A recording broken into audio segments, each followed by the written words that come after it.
Hi, Shivashakti ఛానల్కి స్వాగతం. మనము ఒక మంచి విషయము తెలుసుకుందాము.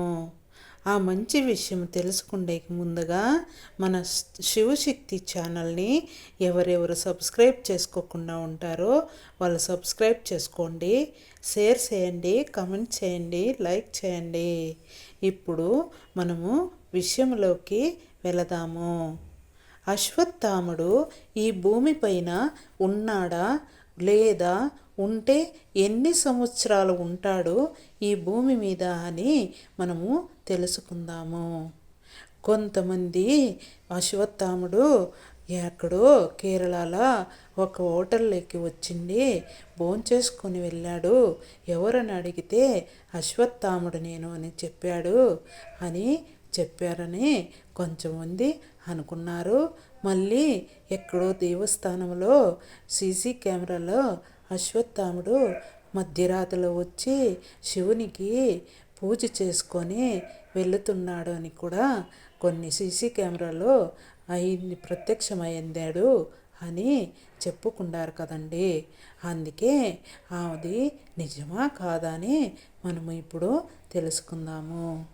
మళ్ళీ కర్మ చేస్తే ఎలా అనుభవించాలి అనేది, ఆ కర్మ అనేది ఎవరిని వదిలిపెట్టదు, అది ఎలా అనుభవిస్తారనేది కూడా మనం ఇప్పుడు తెలుసుకుందాము. మనసులో ఏదైనా కర్మ చేస్తే కొన్ని కర్మములు అప్పటికప్పుడే అనుభవిస్తారు.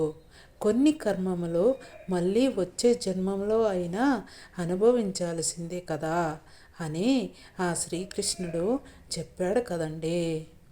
అదే రీతిగా శ్రీకృష్ణుని చంపడానికి వెళ్ళిన ద్రోణాచార్యుని పుత్రుడైన ఆ పుత్రుడు ఆ భగవంతుడు పరమేశ్వరుడు ఇచ్చిన వరం వల్ల పుట్టిన సంతానమే అశ్వత్థాముడు. అందువల్ల అశ్వత్థామునికి శివమణి నదుట ఉంటుంది. ఆ శివమణి ఉన్నందువల్ల ఎంతో శక్తివంతుడుగా ఉంటాడు అశ్వత్థాముడు. మహాభారతంలో శ్రీకృష్ణుని చంపడానికి వెళ్ళాడు అశ్వత్థాముడు. ఎందుకంటే చాలా శక్తివంతుడు కదా. అందుకే అశ్వత్థాముడు అలా కృష్ణుని చెప్పడానికి వెళ్ళాడట. అప్పుడు శ్రీకృష్ణుడు చెప్పాడు, అశ్వత్థామ, దేవుడైనా ధీరుడైన కర్మని ఎవరిని కూడా వదిలిపెట్టదు. ఎవ్వరూ తప్పించుకోలేరు.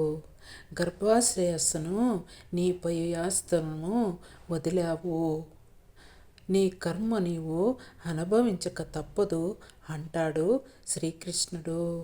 అప్పుడు అశ్వత్థాముడు, అయితే కృష్ణ, సంధించు నీ చక్రము, విధించు నాకు శిక్షని అని అంటాడు. అప్పుడు శ్రీకృష్ణుడు, చావు నీకి శిక్ష కాదు అశ్వత్థామ, అది నీకి ముక్తి. కాలాంతము పాండవులందరూ మరణిస్తారు, నేను కూడా మరణిస్తాను. ఈ యుగమంతా అంతమవుతుంది, కానీ నీకు మరణం రాదు.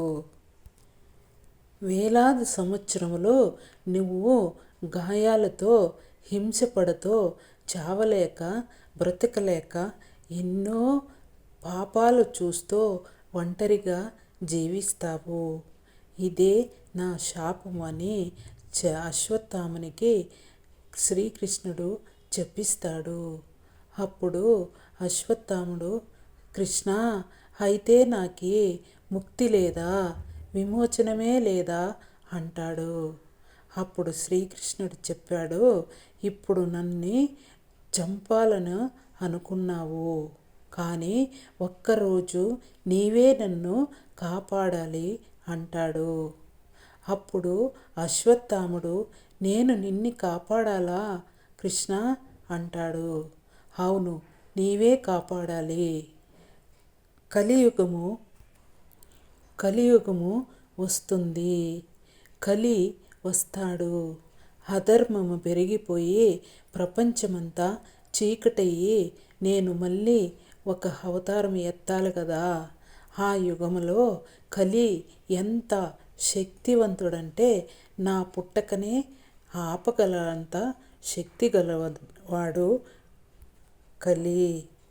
అప్పుడు నీవు నా గర్భగుడికి కాపులా కాయాలి. నీవు ఆకాశంలో సూర్యుడు ఉండడు, వాయుమంతా విషమై నిండిపోయి గంగ ఒక్క చుక్క లేకుండా ఇంగిపోతుంది. ఈ శివమణి మళ్ళీ నీ దగ్గరికి చేరిన రోజు వరకు నీవు అనుభవించక తప్పదని అశ్వత్థామని నదుట ఉన్న మణి శ్రీకృష్ణుడు తీసివేస్తాడు. అందుకే అశ్వత్థామనికి శక్తులు కొద్దిగా తక్కువైపోయి మళ్ళీ కలి ఈ భూమి మీదకు తెల్ల గుర్రం మీద వచ్చేంత వరకు చావు లేదు. అంతవరకు అశ్వత్థామని కర్మం అనేది వదిలిపెట్టదు. అంతవరకు అశ్వత్థాముడు అనుభవించాల్సిందే. అందుకే కర్మ అనేది ఎవరిని వదిలిపెట్టదు, అనుభవవలసిందే. ఈ వీడియోలో మీకు నచ్చినట్టయితే ప్లీజ్ సబ్స్క్రైబ్ చేసుకోండి, షేర్ చేయండి, కమెంట్ చేయండి. అందరికీ శుభము కలగని.